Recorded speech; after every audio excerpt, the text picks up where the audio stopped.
Hello and welcome to Fall Through, a podcast about technology, software, and computing, all from the Go perspective. I'm your host, Kris Brandow, also known as Scriptable. And on today's episode, I'll be joined by a panel of co-hosts that includes Ian Wester-Lopshire, Dylan Bourque, and Matthew Sanabria, where we'll be talking about our war stories. And by war stories, we mean those experiences that give us the scar tissue that turned us into the software people we are today. We have stories to share ranging from frustrating coworkers to our own hubris to really weird technology bugs, and we're super excited to share them with you.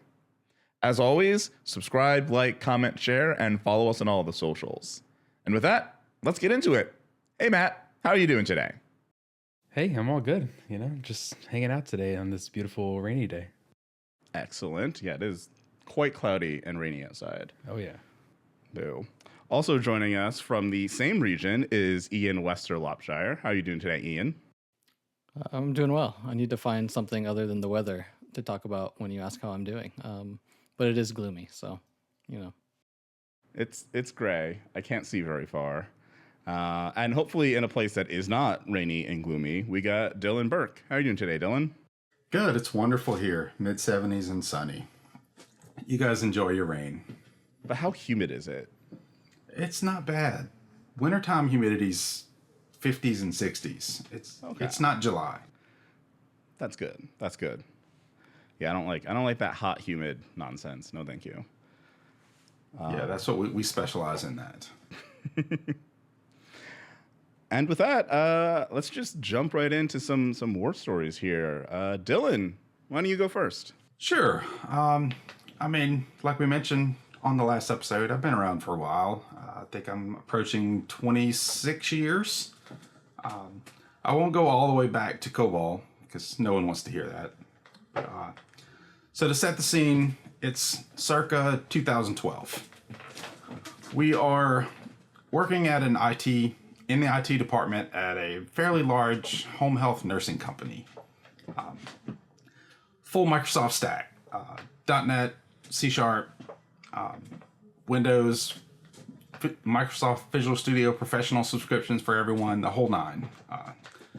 Everyone who was around that time knows Microsoft kind of ruled the world.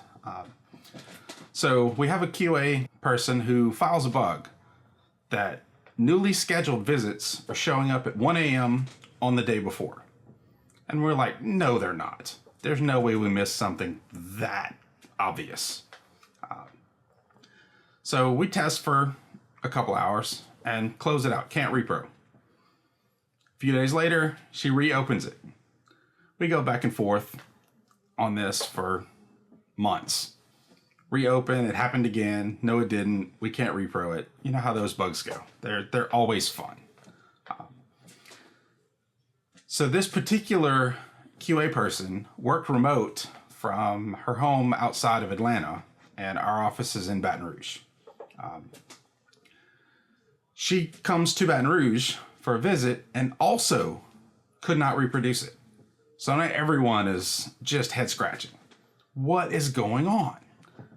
While she's in Baton Rouge, we hack on it again for a few days. No luck. Close it out.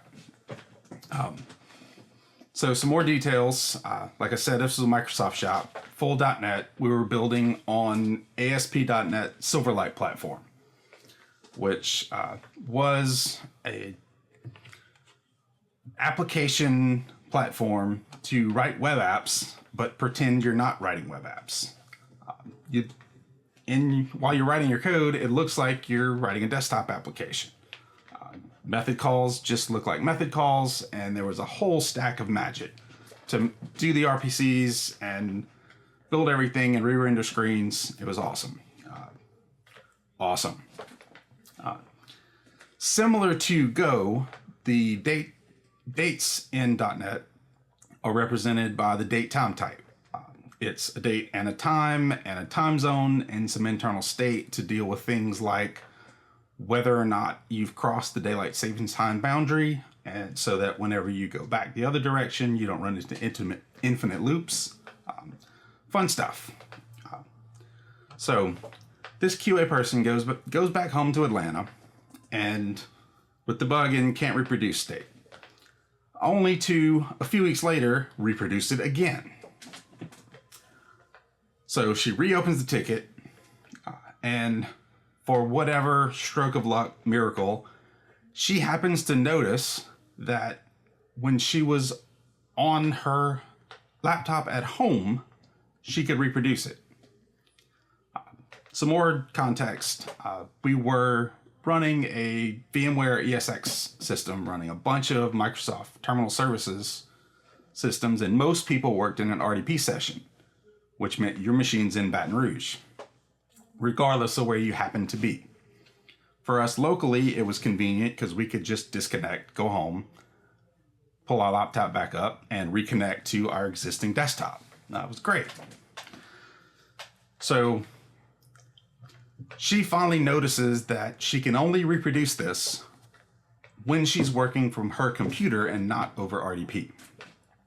So that was the nugget. We start digging. It had to be something to do with the fact that she's in Atlanta and everyone else is in Baton Rouge. So it turned out it was Silverlight. Silverlight was helping us.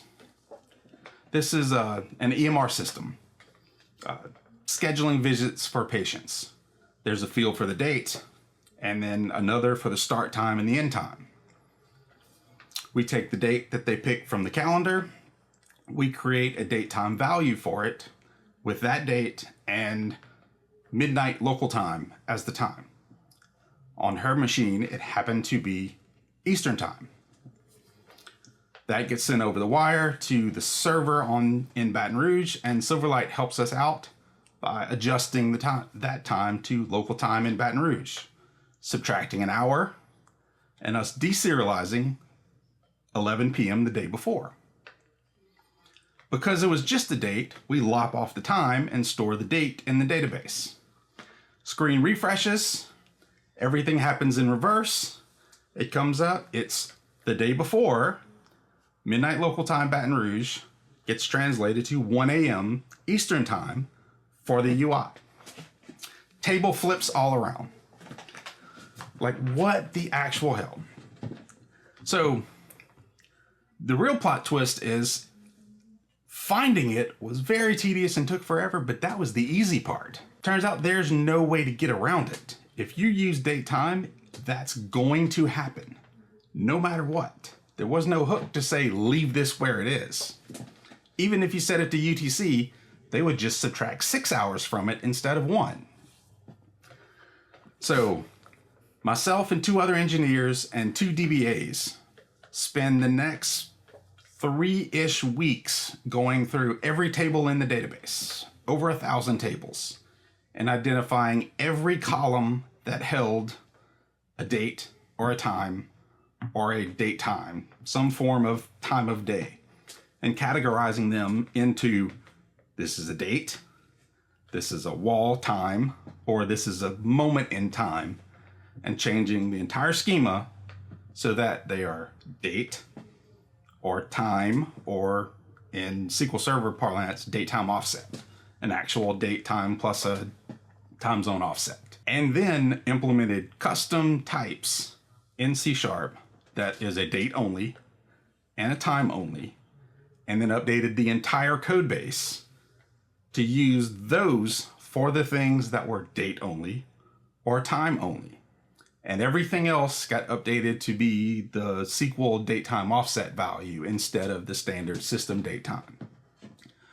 All told, it was probably 6 or 7 months to figure out what was actually happening, and then go find everything that was wrong, write these custom things, test them in the .NET remoting to make sure they were going to work correctly, and then go update the entire code base for this nursing agency to use these new custom types, just so visits don't move a day when you save them.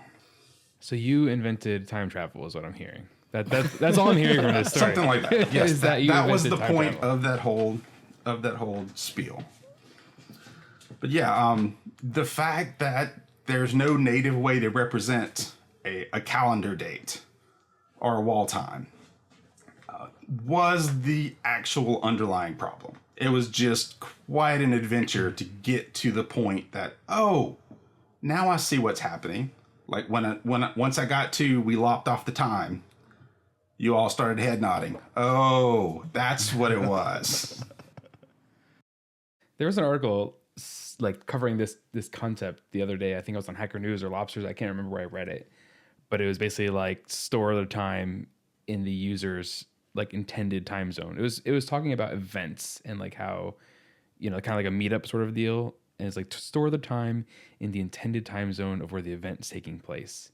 And they went to this whole thing, kind of what you were saying about if you don't do that, here's what can happen. And you covered pretty much every aspect of it. Yes. And of course, .NET being the you don't have to worry about it, we'll take care of it for you application framework. There was no way to tell it, just leave it alone. This is just a date. I don't need you to shift it to Central Time. And it was also a UI thing because it was a calendar to pick a date and then 2 text boxes to type in time of day. So we were actually sending 3 separate date time values over the wire. This feels like semi-related to my unpopular opinion from last time of relative time sucks. And this is just one form of relative time, okay? I don't know. That's fair. I actually do have on my GitHub, I have a Go port of the C++ version that I worked on earlier of that C# date only type. Just because it's a gap. There's no way in .NET or in Go to go say this is just a calendar date. Like it's a year, month, day. Now it's Julian calendar. You get into globalization and other people use different calendars and chaos ensues. But kind of there's no representation of time.time is a moment in time, irrespective of wall clocks and calendars and any of the rest of that. But those things still exist. It's kind of a gap. This is why strings remain the best data type ever. Like I was thinking the same exact thing. Right? Yeah, exactly. I was like, I would have 100% made this a string. I mean, like the number of times that like I've been talking to people and they're like, why is this date coming up as like December 31st, 1969? I'm like, oh, there's a -1 somewhere in something that somebody did, and then it's getting converted to a Unix time, and they're like, why is it 1969? I'm like, the reasons, okay? We did not do Unix epoch. We did Julian calendar, integer number of days. Yeah, even that can be difficult to do though, because even the Julian calendar is there's some Gregorian calendar. It's like there's some quite gnarly math that I could not explain right now to go convert an integer from the Julian calendar into an equivalent year, month, day on the Gregorian calendar. I recently had to support multiple week implementations. You know, like MySQL 0, MySQL 1, ISO week. And the math to figure that out was way more complicated than I thought. That took me like a full 2.5, 3 days of implementation just to be able to say, here's a date. I want the week given this spec. Like time stuff is just not great. I mean, I feel like ISO date time calendars or week date calendars are like probably one of the best calendar designs. Because there's no nonsense. It's just like, no, there's 52 or 53 weeks. They're all 7 days, done and done. And they're all nice, evenly chunked. It's wonderful if you like have a business. You just like, I want to do things in like solid chunks of time. We had a similar issue in that system where different customers wanted their scheduling to start on different days. So when they were scheduling things, some people's weeks start on Sunday. And other agencies, their weeks start on Thursdays because that's when their shift changes. So when they're scheduling 3 visits a week, you have to start on Thursday to start laying things out. Or their weekends are Monday and Tuesday, or all kinds of fun things like that. I remember reading an article from a failed startup that was like, it was like a scheduling thing, but they tried to implement their calendar like software from scratch, and they were like, we failed because we tried to implement this from scratch. Like, yes, just use a calendar. Yeah, I've been there. It is a black hole. Something. Don't implement cryptography yourself. Use libraries. Yeah. Turns out all time is relative, and it's very annoying no matter how you no matter what year. That's like there's an Excel bug where it thinks that the year 1900 is a leap year, but that bug's not from Excel. It's from Lotus Notes 123, from Lotus Notes, like way back in the day. They just implemented leap years by saying, oh, if the year is divisible by 4, which is not the rule. The rule is actually if the year is divisible by 4, but not divisible by 100, unless it's also divisible by 400, which is wild. This is why 2000 is a leap year and 1900 and 2100 are not leap years. Because leap seconds and time smear. Well, that's a whole other thing. But like, so forever in Excel, it thinks that like 1900 was a leap year, and it's just like a bug that they're like, we're just never gonna fix this. We're just not gonna do anything about this. And then you learn about other terrifying things in Excel, like it uses floating point numbers for everything. And I'm like, the world's finance is based on a system that uses floating point numbers. This is... Yeah, but if you put enough decimal points, then the fuzzy part is off the end, and you really only need like 4 significant digits. Rounding won't hurt us, we all say. Just round up my bank account up all the time and we'll be fine. It's okay. That's all we need to do. And I'm sad to say that I learned about the leap year rules from like a leak code question or something. That's the first time I've ever heard about the rules for it. Yeah. It's a fairly compact thing to actually implement. It's like one line of code with like a couple of different tests. Oh, that's a flashback right there to my C++ days when it used to be a challenge to see how much logic I could pack into one line of code. Yeah, I can't do that now with Go because you don't have like inline ternaries or anything, but language is that too. Yeah. I've Expressions don't return their value. I mean, what do you mean you can't just colon things together and take the result of the last expression? I mean, you can't just put things on one line and it'll look ugly, but whatever. Go Fonts will just read. It'll be like, nah. Yeah, you need some light breaks on this. No one can understand it. No, that's true. Yeah. Well, thanks for being first to share your war story. I know that going first is always like the nervousness. It's like always the I don't want to go first, but thank you for being the first one. Yeah, I have an anti-war story in that Y2K was a giant nothing burger. But that's because we did so much work. No, it was at the time. Now that's when I was writing COBOL of all things. My first 18 months of being paid to write software was expanding dates in COBOL from 6 digits to 8 to accommodate Y2K. But it was a mortgage system, so they had solved Y2K 20 years earlier because people were already taking out 30-year mortgages that crossed the boundary. So it was literally just grunt work of finding date fields that were 6 digits and expanding them to 8 and then implement. They use 6061. So if the year was 60 or earlier, assume it's 20. If it's 61 or later, assume it's 19. Right. So it was just adding an if-else, adding 2 digits and putting in an if-else in hundreds of places throughout this COBOL code base.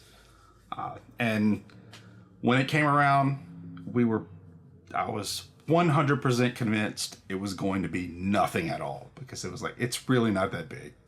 I feel like the people that would have had the problems were like, they'd figured it out years earlier because they're like, oh, like, yeah, we do 15-year projections and you're in 1985. You're like, oh, this is all broken. Got to fix this. Like that's happening right now, actually. Like I think there was like some hedge fund or some finance company that's running into the 2038 problem right now because they're doing 18-year ahead projections. And they're like, oh, it just breaks. Like you get that wraparound and it's just, whoop, like Speaking done. of Microsoft ruling the world, thanks, Bill Gates.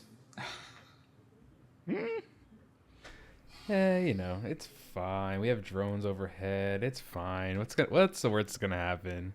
Oh yeah, there's drones. This is a Jersey. crazy timeline happening right now. And speaking about more crazy things, Ian, what's your war story? What you got? So I have 2 to choose from. One about an unexpected auth behavior, and 2 about being a young, naive engineer that doesn't know what he's doing. What would you prefer? I think you should just do both. All right. Well, I'll start with the weird auth one. So to kind of lay the ground, we were integrating with like a pretty popular kind of finance related platform, integrating with their API. And they had a pretty standard auth flow, a long live refresh token.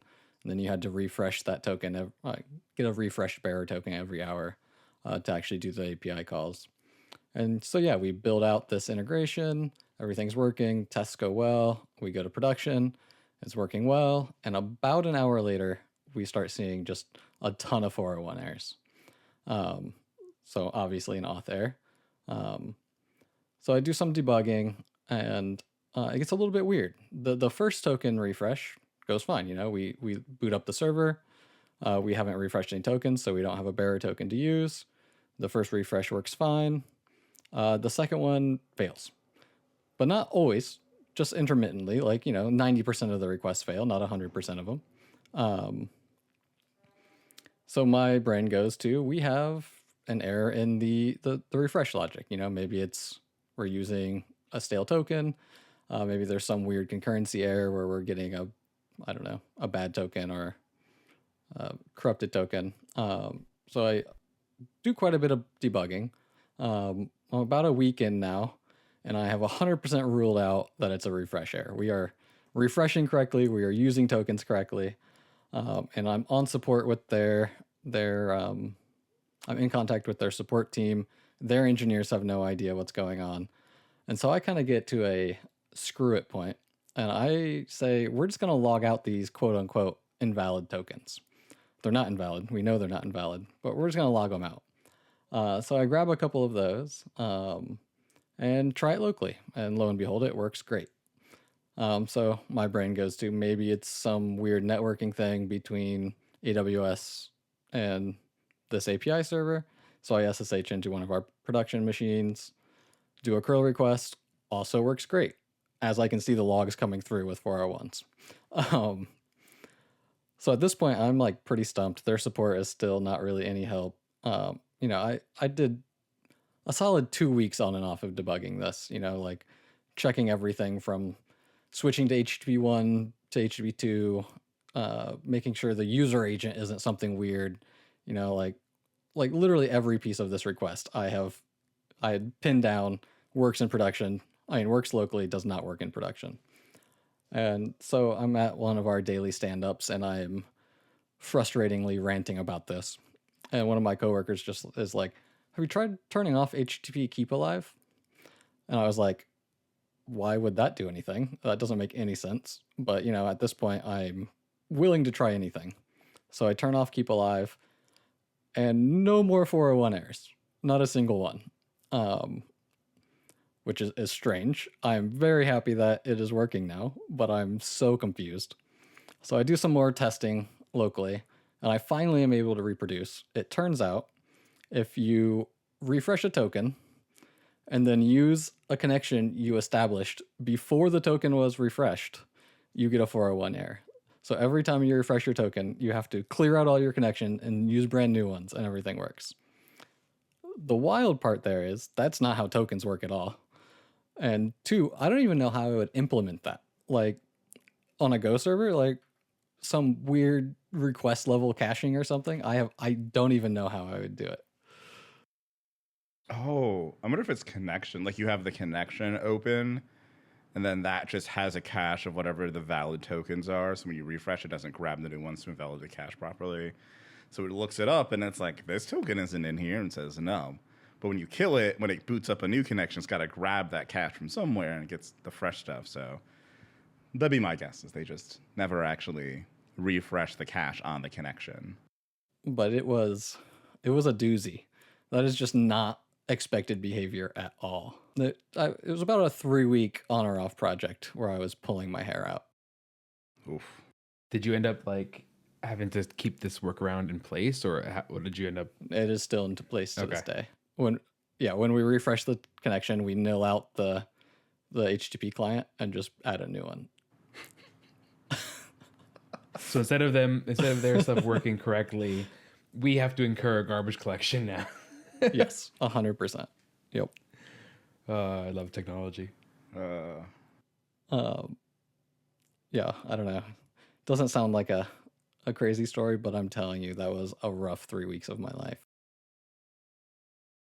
It's always like it doesn't sound crazy, but yeah, when you're there, you're like in the trenches. You're like, oh, this is taking me weeks or maybe even months to solve this, and then you get to the other side. It's like, oh, all I had to do is flip this boolean or do this simple thing, but the amount of work and research to get to that point is like kind of wild.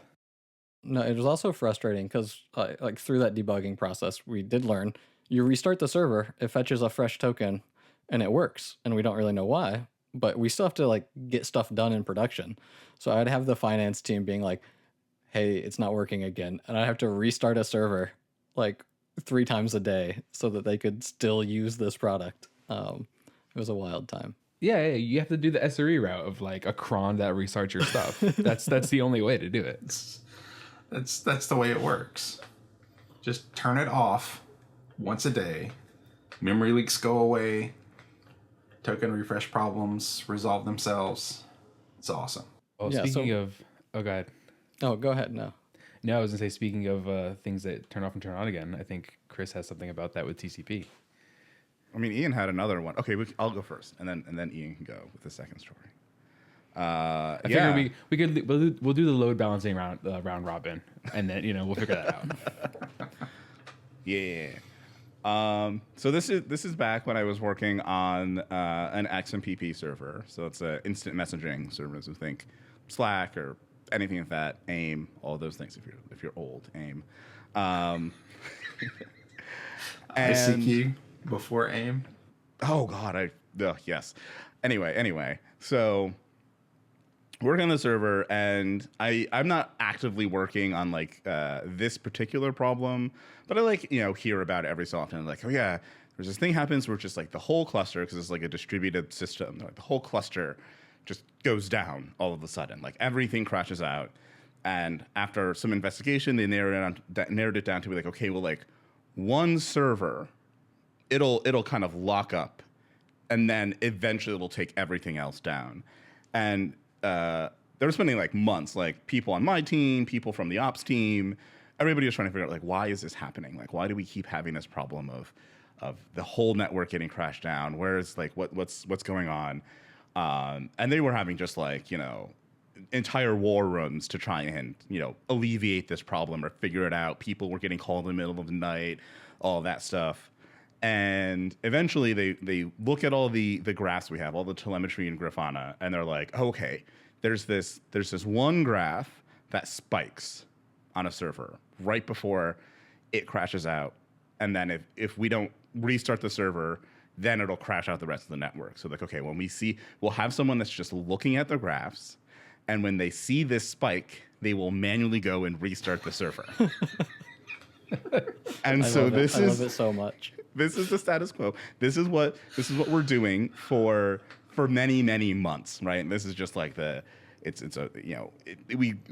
was enough of a solution that people stopped worrying about it. We stopped having people get paged in the middle of the night. We stopped having war rooms about it. It was like, okay, but it was still like a persistent problem. And eventually, like I think like our director came and he was just like, okay, this keeps happening. It seems to be happening more. The more load we're getting. So like, can y'all like figure out what is happening, please? And there's one point where one of my coworker who was assigned to this whole thing, he goes on vacation and it starts happening again in like larger numbers. So my boss comes to me and he's like, okay, you got to figure this out. And I'm like, me? I don't have anything to do with this. I don't want to do this. And he's like, no, you figure it out. And I'm like, okay. So I sit down with some of my other coworkers. I'm like, you're all getting pulled into this as well. And I'm like, okay, how can we start to debug this? And we're like, okay, well, first thing we need some information. So I'm like, we add some code to the server, and we're like, okay, before you restart the process, run this command, and that'll force a go routine dump. So at least we have some information. So we're like, whenever you're gonna do it, and then send us the go routine dumps. So we come into the office one morning and we find out, okay, they had to restart the server last night and they got the go routine dump. And I'm like, okay, great, send it to us. So they send it to us. And we start looking through it, and I'm like, okay, yeah, like all hands on deck. My other like coworker friends, like, here you go. Let's start looking through all of this information to see like where the problem is. And within 1 hour, we had figured out that there was a lock that was being held for an absurdly long period of time, like 80 plus hours. And we're like, okay, well, that's probably part of the problem. And then, like, you know, maybe 20 minutes, half hour later, we kind of trace everything all the way back through. And we're like, oh, okay. So it appears that we're trying to write to a TCP connection for those 80 hours. And I'm like, and we're all like, how is that even possible? Like, what do you mean? Like, we're trying to write, but no data is going through. And so we're all real confused. But we're also like, wait a minute, why are we holding a lock while we're writing to a TCP connection? That seems like a thing we shouldn't be doing. But also, like, why isn't this TCP connection timing out? Like, what is happening here? And eventually, we look at the part of code, and we're like, okay, so this definitely shouldn't be happening. But we can solve this in two ways. We can either just slap a timeout on this thing, 30 seconds or whatever, and that would resolve it. Or we can try and, like, redo this lock architecture and try and make sure nothing weird happens in that time when we let go of the lock and try to reacquire it later, because there was, like, some cleanup and work you had to do after you actually use the connection. And we were all, like, me and my coworkers were like, okay, we should just add the timeout and then be done with it. And then another coworker comes in and they're like, no, it's improper to hold a lock during this. And we're like, well, we don't really know the ramifications of moving this lock. Like, if we unlock earlier, that could break so many other things. We have no idea why this lock was being held here in the first place. So even though we had, like, a quick, like, 5-minute fix, we had to, like, actually go through and then look at all of the different ramifications of moving that lock. And eventually we figured out, okay, great. There's no problem with removing this lock at this point. We can unlock and then we can relock and everything will be fine. We won't have any issues. And at this point, it's taken a few days to get through this whole process. So we're like, okay, great. We got a patch ready to go. And we're, like, about to hit merge. And then this coworker that was supposed to be paying attention to the problem and fixing it comes back from vacation. And we're like, oh, well, you're on vacation. We solved this problem. Like, we found out where the issue was. We found out all of this, and it's good. And he was immediately like, no, that's not possible. And we're all like, what do you mean? He's like, you should have paged me. You should have called me. Of course it's possible. We all saw it. He's like, it's not possible a TCP connection would get closed. And we're like, yes, in theory, the TCP connection should be closed or canceled or timed out or something. But, like, and we carefully explain it to him. And he's just like, no, I don't believe you. And so he, like, actively prevents the code from being merged. And it takes another month before we can actually merge the code in. And we're all like, like, what? And, like, and so, like, eventually we do figure out that there's, like, some really weird thing happening with the load balancer where it half closes the connection, but the Go process doesn't understand that the connection is closed, or something in the kernel didn't understand the connection was closed. So it thought the connection was open, and the Go process just gets stuck trying to write to this socket that is basically a zombie socket. But it took way longer than it should have taken. And I also learned that from that, you know, some of us have better debugging skills than other people have, because I was kind of irate that we'd had this problem for months, and it took me and two other coworkers literally 2 hours to find the problem and come up with a solution. And we were not, like, we were the more junior engineers. Like, we were working with people that had, like, 15, 20 years of experience that couldn't figure this out. And so we were like, this is, how? Debugging like that is definitely an acquired skill. And you almost have to ride along with someone else who already has it to kind of get the feel for which things to poke at. Yeah, and that's definitely, like, part of what we ran into, is just, like, people just didn't. I mean, also, there was not a lot of knowledge of Go. Like, I knew that Go routine dumps existed, so I was like, oh yeah, of course, we should just get this giant dump of the state of the entire process and everything that's called, and then we can probably figure out what's going on from there. No, you're right to be, like, frustrated with that, though, because I've experienced the same thing at a couple of places that I've been at now, where something's been open for weeks or months, and then it finally gets its way towards like my team or myself or whatever, and then 2 hours later we fix it, and it's like, wait a minute, why did it take me and like my team or whatever like just hours to fix this when you all were sitting on it for months? Like what's broken between the bug and us that like you couldn't push this forward more, you know? Like, and to Dylan, to your point, like, yes, you do need to kind of ride along with, you know, the veteran for a little bit to understand kind of that flow, but also you can just write things down and just note what you're experiencing and what you're seeing, and like leave it for the next person and be like, yeah, Matt, you know, it's been open for a month, but here's my findings. And at least I have somewhere to start. But like, if you come to me with nothing, well, now I'm kind of mad, you know? Going back to middle school, maybe take some notes. For real though, just write down what's happening. And you know, I don't know, it's really frustrating. People have this weird like perception that if they can't solve the problem, don't do anything. It's like, no, you can tell me what's going on. Like, it's okay. Yeah. I'm having flashbacks right now of my accidental expertise at reading x86 disassembler for Windows C++ programs, trying to troubleshoot crash dumps from QA in the early 2000s. Like, oh, I know exactly what that bit of x86 assembly is doing. So then you become the crash dump guy, and It's like, here Yes. you go. Lovely. Go find the compiler bugs and all of that stuff. Yeah. No, Yes. at that same place too, there was speaking of frustrating conversations, I remember there was one point we were doing this load test, and we ran the load test, but the server would like occasionally still fall over, and people would be like, why is it falling over? It passed all the load test. And I remember I went and I looked, and I was like, oh, the load test seems to be like not actually testing any real load. Like it's testing like some made up nonsense that doesn't actually emulate production. And it took me months once again to convince people that we need to rewrite the load test to test an actual real image of what the load was going to be like on the server. No, absolutely not. The tests are passing. It's fine. They're all green. They're all green. Why would you change green to red? I don't understand that. 97% code coverage, and they're all green.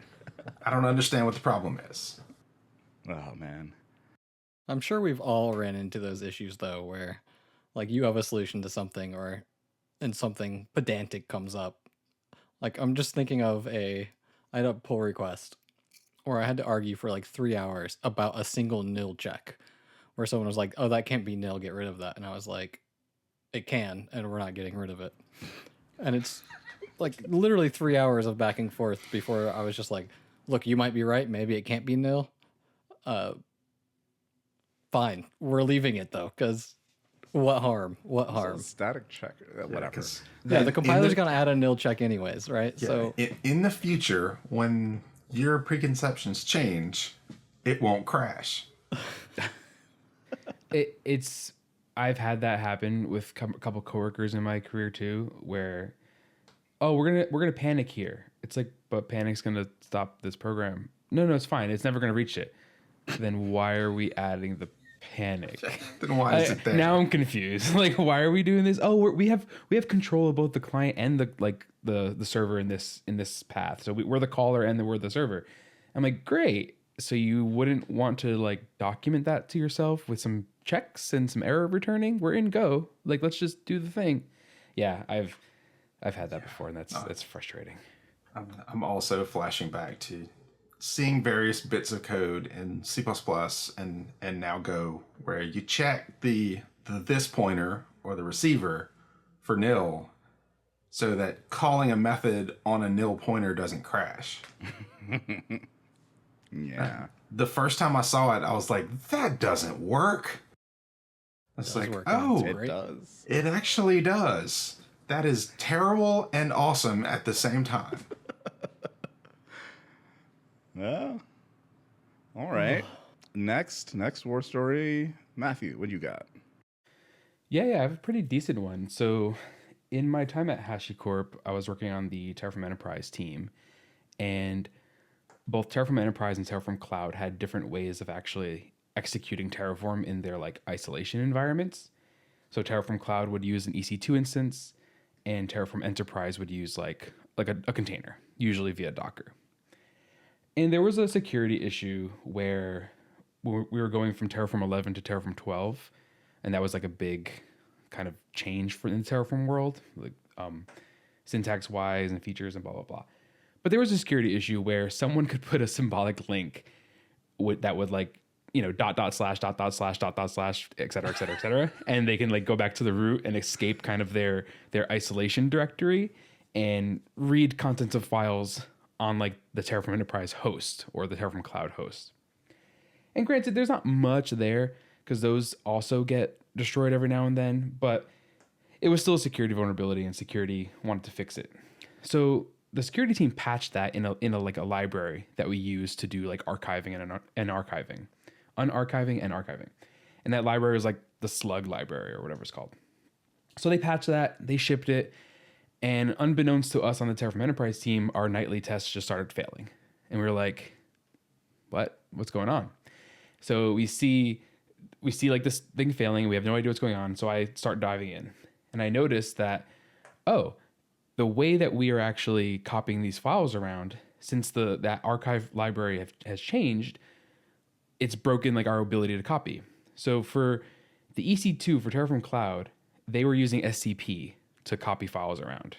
And they were actually using SCP's undocumented -T and -F flags. If you like go SCP -help, you won't find those flags. You have to go to some obscure Stack Overflow post to see that they exist, or the source code. And in Terraform Enterprise, we were using Docker CP, right? To like put files in the container and pull files out. Well, with those symbolic link fix in place, Docker CP was broken. Like it wouldn't actually like follow those symbolic links and copy them back. So I spent like maybe 4 weeks or over a month fixing this stuff. And I was like, okay, this is broken. How fix, right? How do I fix this stuff? And my first instinct was, okay, I'm just going to stop using Docker CP because it doesn't know how to deal with symbolic links. And I'm just going to switch to tar running via Docker exec. So I did that. I ran Docker exec with the tar command and used that to copy files in and out. Worked for me. I created new tests. They pass. Everyone's happy. Another customer reports a problem with the same thing. And then I tracked that down. I'm like, okay, I thought I fixed this. What happened? Well, I forgot to account for the fact that tar is a great program, but it's actually different on GNU tar and BSD tar. And some people were running their like isolation environments using like Alpine Linux, which is like BSD kind of based, using BSD tar. And the TLDR there is when GNU tar processes hard links, it copies like a hard link one time and then creates like a link of size 0 for each other instance of the hard link. So if you have like 5 hard links, then you just get 1 copy of the data and then 4 references to that hard link. And you're supposed to like note that and go back and copy the data yourself. I wasn't doing that in my tar program. So we were just getting empty files. I was just breaking people's stuff. It was like, oh, you have a hard link. You know, hard link is great. Boom. So I fixed that and I swapped that out and I fixed that behavior. And then later afterwards, I was like, okay, what's going on? Well, new bug comes in. And so tar was working fine. The hard link problem was solved. Everyone was great. Then another internal like person at HashiCorp was testing the release, and they're like, "Hey, my tests that I have aren't working." And I was like, "What do you mean?" And it was like, "Oh yeah, I have a symbolic link that like forms a cycle, and it's not working with the code change you have." And I was like, "Oh, we're not. Oh, okay, I see. We're not doing cycle detection here. I understand." And I was like, "Okay, I'm gonna switch to tar's -H option, which allows it to like follow symbolic links, but then also I would do like some symbolic link rewriting and to do some cycle detection there." Worked well. Shipped that out to production, and then the customer was like, "Hey, we have big ass files in our Terraform like directories, and we're experiencing like IO timeouts when running Terraform. What's going on?" So we got on like the call with them, and we noticed that their Docker socket was just doing an insane amount of IO, because it turns out when you do Docker exec and you tar over over like Docker exec. That goes over the Docker socket. So you're basically just emitting bytes over standard out and like reading them. And if you're doing that for n number of containers, congratulations, you're just overloading your Docker socket. So I was like, should I program anymore? Because I was like, what the heck am I doing? So I took a step back and I was like, listen, let's figure this out. I went back to Docker CP, and instead of tar, I was like, okay, tar, you've 3 strikes, you're out, I'm done with you. I went back to Docker CP, and I like, with all the learnings that I had along the way, I took a different approach, and I was like, listen, I'm going to copy the files back to where I am, and then I'm going to walk the file tree and like fix any symbolic links that are escaping the ephemeral path and do that. And that worked, got that ship, got that merge, and problem solved for good. And I was like, oh my God, this was like a month and a half now of going back and forth on this. What the heck is going on? But yeah, that was a nice little war story. That reminds me of, I was at a startup and basically we were writing a file uploader tool that was doing directory walks. One of the other devs on the team was testing it and noticed that it was going into an infinite loop, and there was like, it was in node module, so it was an npm thing. Back before there was package.lock, and they would flatten it when you just would have 64 copies of jQuery in your node modules folder. Somewhere a half dozen layers deep, someone had a symlink that was to ... something, and we weren't accounting for the symlink cycle. And it only showed up if you happen to traverse this particular node modules folder with this particular package in it. Just eye twitch there. Yeah, it was rough. And all of this code was written in Go. So it's like, we could have used the Docker's like native API, but the existing code there was like shelling out to tar and shelling out to Docker exec and Docker CP and all that stuff. So I just kept that behavior the same. And I did like, I did use Go's like file path walk or whatever it is, their built-in method there. That was pretty good. But it also does not account for cycles in symbolic links. Yeah, I had to like write that logic myself. They even document it. Sorry, we're not doing it for you. If you follow symlinks, you're on your own. Yeah, it was just wild, like, to think that you fix something and then you're like, wait, oh, operating systems don't ship the same software, even though they call it the same software. I got it now. We had one of those with SED, where we had 5 senior plus engineers spend about 4 hours trying to figure out why the SED would not work, and it turned out to be built-in Mac BSD SED versus GNU SED. That one's bit me before too. Luckily not in production, but that's bit me before too. When someone's like, here, use this sed command I wrote. I was like, are you on Mac OS? Because this doesn't work for me. Is this BSD or is it GNU or is it, yeah,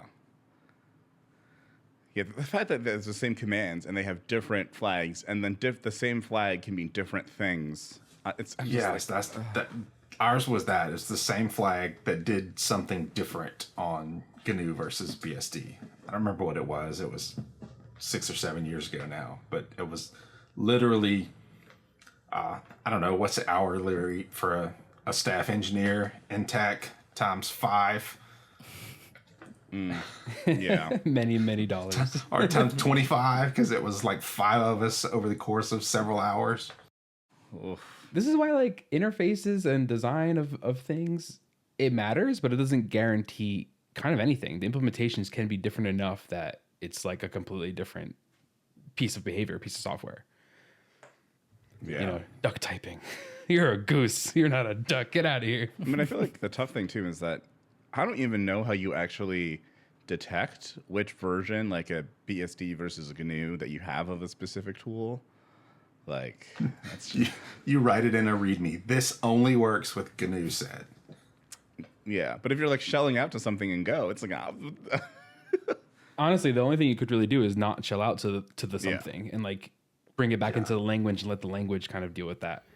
I mean, granted, both TARs were documented well, and I saw this in their documentation. When I read it, I was like, oh, you tell me this thing. Got it. You're like, Right. good on you. I just didn't know. Some of those engineering scars are self-inflicted. Oh yeah. Most of them. Okay, so for second stories, let's just do a little snake around. Matt, why don't you go again? Okay, that's fair. That's not how round robin works, but I'll take it. Listen, I just No, said it's we're perfect. switching to, Yeah, I love it. snake Yeah, in snake instead is of- perfect. It's random. Yeah, Random. these are much shorter. So in my last role, I spent a lot of time using OpenTelemetry, and OpenTelemetry itself is written in Go, and a lot of their like the OpenTelemetry collector itself is written in Go. So I was using that to ship telemetry data around. And the TLDR of this war story is that documentation doesn't matter. It's the code that matters. So if you want to know how something works, unfortunately, you're going to have to look at the code to see how it works. And we were using a lot of OpenTelemetry, and we were noticing very high resource usage. And since luckily OpenTelemetry is written in Go, we were able to get profiling from it. You know, turn on its profiler and grab some Go profiles and CPU profiles and look at them. And we did that, and we saw extremely high CPU on JSON marshalling and unmarshalling. So the problem there was that we were using OpenTelemetry to ship data to Datadog, and Datadog doesn't speak OpenTelemetry's native like OTLP format, OLTP, OTLP, one of those. It doesn't speak that native format. Instead, we have to read data using JSON, right? Like, or read JSON data, marshal it into OpenTelemetry's format, do some processing, and then before we ship it back to Datadog, or before we ship it to Datadog, we marshal it back to JSON. So we're like basically getting hit on the way in and on the way out with like a CPU usage of marshaling. So the profile blatantly showed that the same way it probably showed you your TCP stuff that you were talking about. It just blatantly showed you are here, and this is where you're spending CPU time. We did that, and basically all we had to do there was just swap out the JSON package for like a third-party one, and I think we went with Sonic at the time, which was Uber. I don't remember who wrote that one, but there's another JSON library, kind of drop-in replacement for Go's standard library. Switch to that, saw the CPU usage go away, and then obviously now you move on to the next thing to optimize.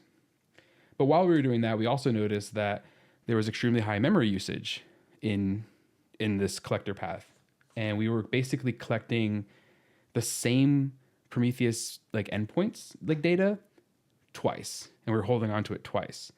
So that showed up in the profile as like extremely high memory usage. Went through that, fixed the OpenTelemetry like configuration, and we were able to drop the memory across our entire fleet from like 800 gigabytes across the fleet or whatever it was to like 300 gigabytes for OpenTelemetry itself. And we're like, whoa, this is a big like fix. Granted, on each host it didn't matter, but when you're looking at fleet-wide like memory usage, I was like, that's a pretty significant drop. All that is to say, Go's like built-in profiling tooling stuff is actually pretty good. Even if you're not writing the program yourself, if a program exposes that stuff to you, you should probably use that stuff, and it's going to help you like make adjustments to, you know, whatever you define performance as. And I know, Kris, this is probably for a future episode, but whatever you define performance as, using Go's like tooling can help you like, you know, make that better. Yeah. If your API server is not exporting pprof endpoints, you're not being a responsible Go developer. Yeah. Yeah, I would agree with that, especially since it doesn't cost much to run that anymore. Like, they made really good improvements. Not for the value it provides. But is it about a 10% overhead now? Or is it even less now? I thought it was less. I remember reading that they dropped it. I don't know, like based on percentage though. Unless you're using it, basically nothing. And I'm going to draw a blank, Grafana's continuous profiling.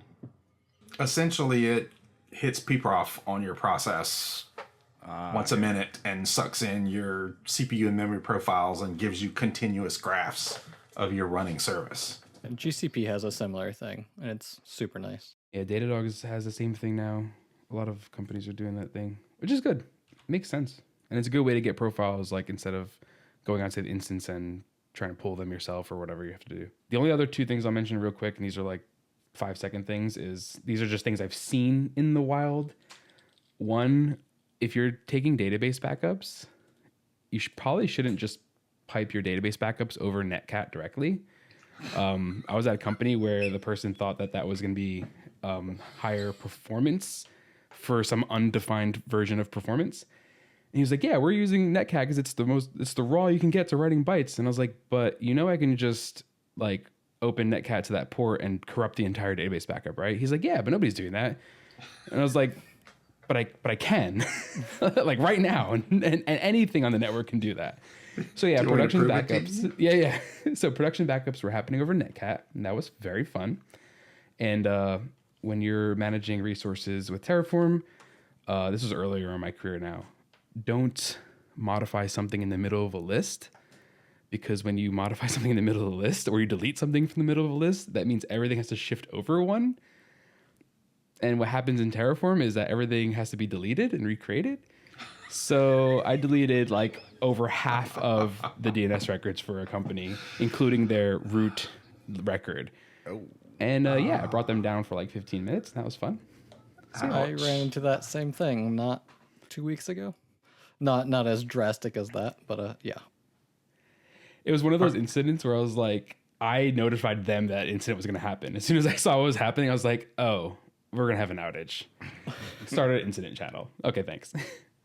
Oh, we're sticking around. So it's me again. Yay. This is back at my time when I was designing a database driver for a database company I worked for. And so this was like a greenfield project, basically. When I got to the company, it wasn't even an alpha yet. So we had to like do the whole thing from the ground up. And I was like, okay, this is gonna be so much fun. I get to do API design. I love doing API design. So I sat down and I started, trying to figure out how do I design APIs well. There were also these specs we had for each driver so that they would kind of be the same across languages. So we had to fit within the spec, but I also needed to be Go-like. And I thought I'd come up with like the absolute perfect thing in Go. It was kind of using types in a good way. It was doing that chaining thing that's, very popular for some, sorts of API designs where you're like, oh, this ... and then like exec at the end or something like that. I was like, this is gonna be great. We were using interfaces. It felt in my design mind like it was just a beautiful thing. And I was like, this is wonderful. I got the whole team to agree on it because we've been arguing about the API for like weeks and months. And I was like, this is gonna be great. Put it all together, did a whole bunch of coding. I even gave a conference talk on it. I'm like, this is how the API works. You're all going to love it. It's amazing. And I was like, okay, great. And we go forward and continue building it. And then we have an offsite. And then offsite, there's like, you should build some projects or things. There's like a nice little competition. We're like, okay, let's build this game that we've been playing. And obviously, we're going to use the database since this is a database company. And I was like, oh, since I write this driver, I'll write it in Go. And I sat down to try and start writing this code, and I was immediately like, oh, this is awful. I was like, this is the worst API I think I've ever used. This is absolute garbage. And I was just like, so after being like so excited about it for so long and then using it and being like, oh my God, this is terrible. I immediately went to my team and I was like, yo, this API is garbage. We have to redesign the whole thing. Just toss it all out. And they were like, yes. Really? And I was like, yeah. And they're like, okay, I guess, if you say so. And I was like, I say so. Let's do this.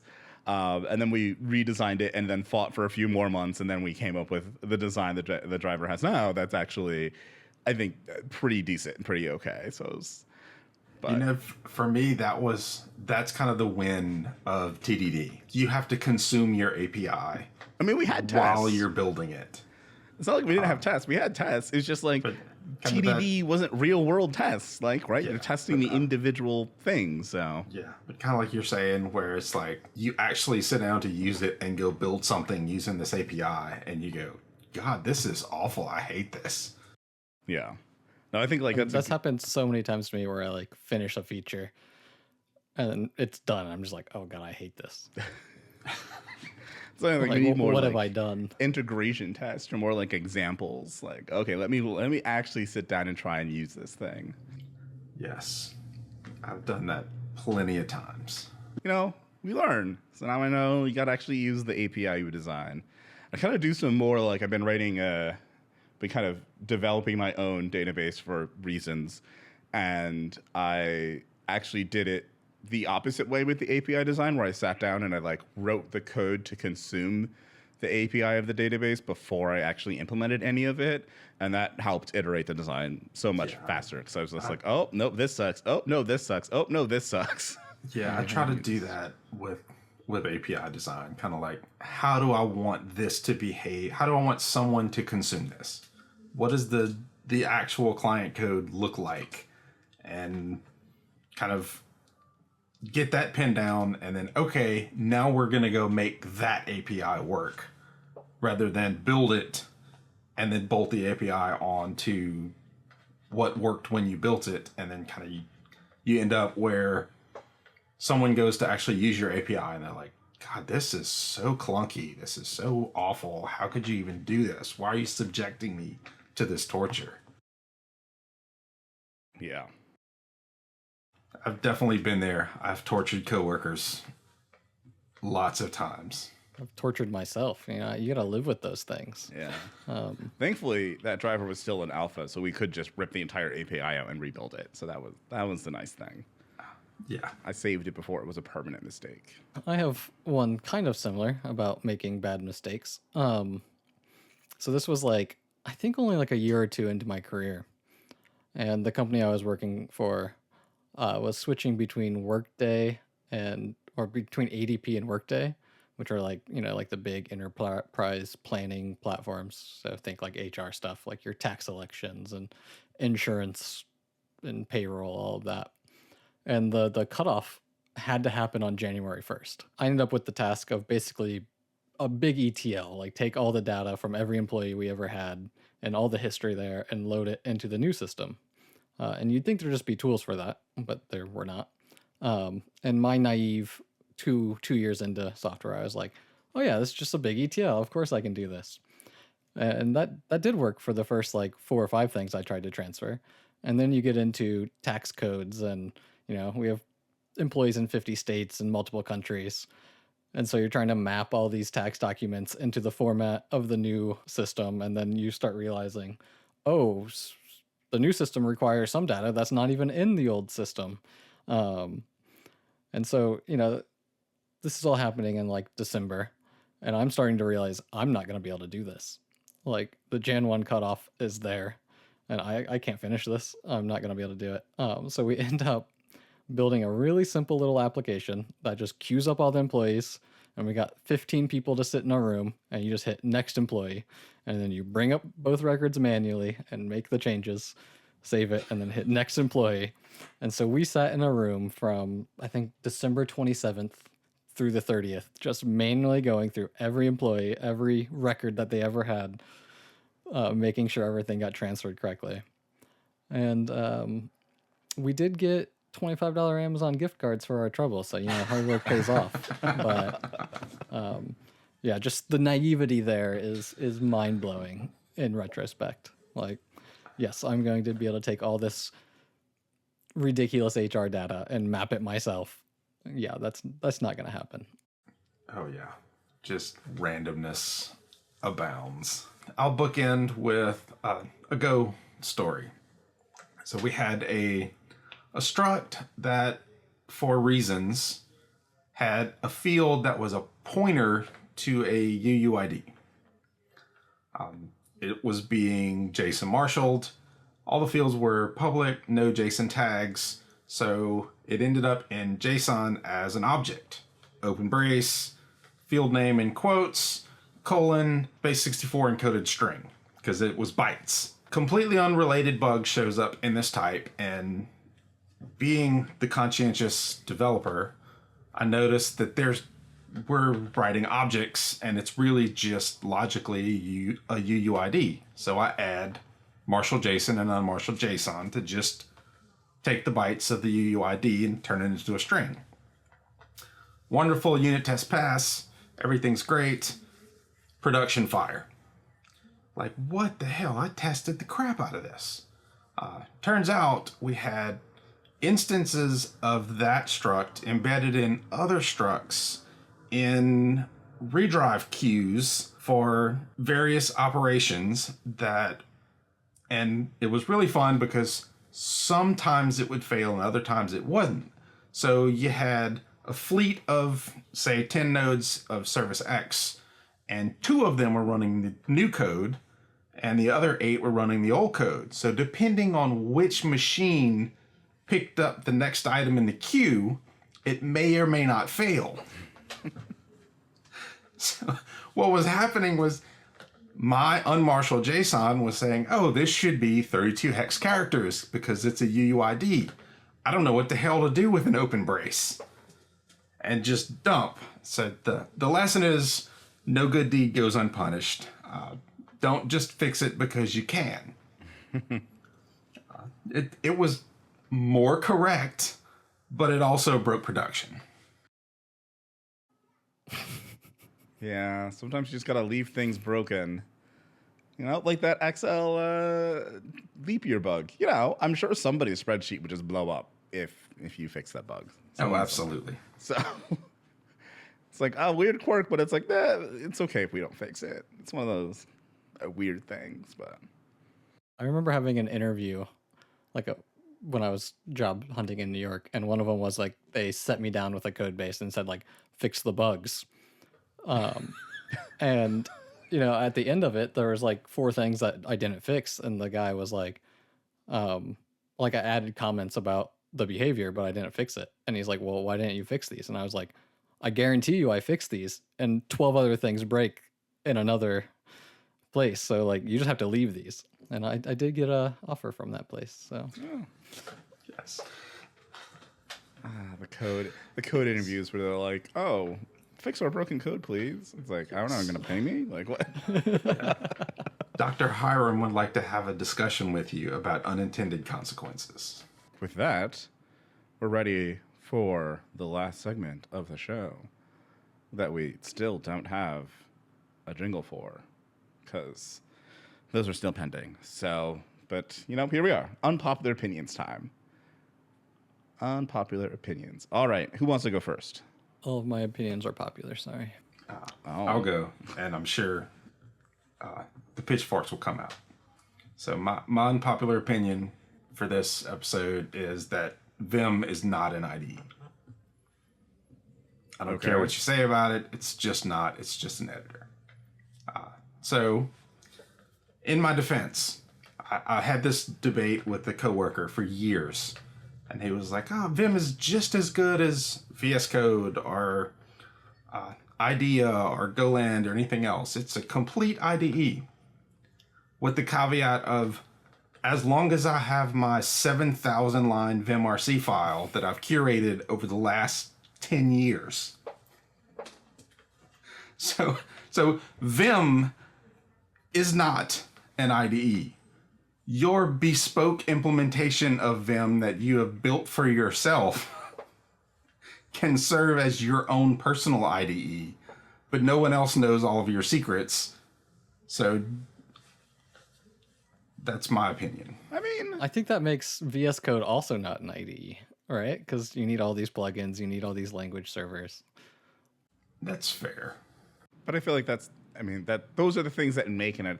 I think Vim on its own, like you can't just download Vim or just type Vim in the command line and have it be an IDE. That is not an IDE. So I agree with you there, right? It's incorrect to say that if you just open Vim that it's an IDE. It's not like with, Goland, where you just install it and then it has everything ready for you to go to actually write some code. And it works. But I would also say that, like, the amount of effort to get, I'll say specifically NeoVim, to be an equivalent IDE is extremely low now, right? Because we have language servers. So you install a language server, that gets you most of the way there. You install a language server, you install some tree setter configs. That's basically the same as like checking some plugins and enabling them. So it's like 10 years ago, it was a lot harder to make Vim into like an acceptable IDE level thing. But now I feel like it's pretty simple overall to get it so you have most of those features, because NeoVim built in a language server client and they built in tree setter and they built in all of these other things. That's so fair. It's approaching. This Vim debate was like 8 years ago. Yeah, landscape was very different back then. The distinction between the two has closed and closed and closed. Oh, between Vim and or between IDE and editors, or between Yeah, between IDEs and editors. Yeah. I mean, I think too, like, back in the day, I remember when I first started writing code, the reason I switched to Vim in the first place is because I did have an IDE I was using when I was writing PHP, but it would take like 5 minutes to start the thing up. If I just wanted to edit one file, I was like, I don't want to sit here for 5 minutes while this thing figures its life out. So I would just use Text Wrangler, and then I'm just like, but I'm on servers all the time. Now I'm FTPing stuff all over the place. And then I was like, Emacs or Vim, and Vim's installed by default everywhere. So I'm like, Vim, I'll do Vim. So Emacs requires memorizing too many keystrokes. Yeah, I mean, Emacs requires keystrokes. Vim requires you to actually understand all of the ways you construct actions within it. So yeah, Emacs requires chords of keystrokes. Yeah, it's playing a musical instrument versus, just typing, I guess. I don't know. But yeah, like IDEs have definitely gotten much faster to start up now as well, which I think lowers the barrier as well, because that's the big reason why I stopped using IDEs, because I'm like, it takes forever to load this thing. It takes up all of the RAM on my computer. My fan is blowing and howling, and I still have to like FTP files all over the place, and I don't like this. Whereas I can just like shove my vimrc file or my vim.vim directory onto a server somewhere, and then I have the experience that I want, which is nice. So, but I think I'll tentatively agree with you and say, and that's a good thing. I don't want Vim. I like Vim being an editor. I like it being a building block of a larger system. It's fair. I think I do have an unpopular opinion today. Okay. So do you remember, I don't know, this was probably like 5 or 10 years back, like in the hiring scene, there was like this big focus on like passion. You had to be passionate about being a software engineer. That was like a thing. And I remember like very much disagreeing with that for a long time. And I still think I do to a certain extent. But I am starting to come around that like there is a type of person that maybe it's not passion, but like that is curious. That is kind of the same thing, right? And I do think that's like important now. This is a rambly, unpopular opinion, but do you see what I'm saying? It's not like curiosity is important. Like you have to like have something bigger to want to do this job well. Yeah. I will agree with you for sure. Like just raw passion, like I'm gonna do it is not enough. But at the same time, you have to be genuinely curious to go keep learning, because the landscape's always changing. And there's new technology that comes out, and new hardware and new languages and new techniques, and kind of you can't just sit on your laurels and kind of, as the COBOL programmers from the 70s, kind of build job security into the system where you never have to do anything else for the rest of your career. Yeah, I think that for a lot of, like, I feel like there should be, people that some people really want this industry to be one where we can like clock in, clock out, and then kind of be done with it. And I think there's space for people like that, people that want to be on like the very tail end of like spanning their knowledge set. But I also think that we as an industry should be actively trying to put those people out of a job, because those people that can clock in, clock out are for systems that probably need to be updated and changed for a lot of reasons. And we're expending vast amounts of resources keeping them alive and not moving them forward when we really should be. But there are larger reasons why we might have to keep those systems alive. So we do need the people that can just compartmentalize and clock in and clock out. I don't know if I'd go that far, but yeah, I think there's room in the industry for kind of, for lack of a better term, for menial labor. Like there's work to be done that doesn't require research and inventing new things. And like there's lots of grunt work in software engineering that needs doing. And so it's valid for people that they're here to collect a check. I'm going to punch in, I'm going to do my 8 hours, and I'm going to punch out, and I'm going to go hang out with my family or whatever. I'm going to go work in the wood shop, whatever the case may be. Like the software is not my passion. And that's valid. But to be I will agree with you that to be good, you do have to have some level of passion and curiosity, because you can't just sit there and stagnate. Like, you have to keep pushing and keep learning new things. To really be a good software engineer, you have to push yourself. Yeah, and I guess maybe there is room for people that clock in and clock out and also have a lot of desire to learn and expand their knowledge. I guess just in my real world experience, I have not found many people who have that mindset and can sufficiently keep up with things to keep things moving forward, right? Like, it's... I also think you can find both in a single person. Like, you don't have to be 100% of the time, right? Yeah. Like, it's okay to go through periods where you are just getting a check. But you can't do that 100% of the time. Yeah. Yeah. Even myself, like, there are times where it's like, I put in a full day, but it's 5:30 and I'm turning the computer off and I'm not answering Slack on my phone. I'm going light the pit and have a few beers and check out. Yeah. I mean, we definitely still need to have boundaries. I just think that... I think there's a difference between boundaries and the clock in, clock out mindset. At least, I guess I'm using clock in, clock out mindset as a proxy for a set of behaviors that if you don't exhibit one of them, then you don't really fit in that category. So it's not just literally, I go to work at 9 and leave at 5. I actually think that's healthy to do. But it's the other set of things that people that tend to have that mindset, the behaviors they do that I think are... And I would It's not say about button even the seat. It's about...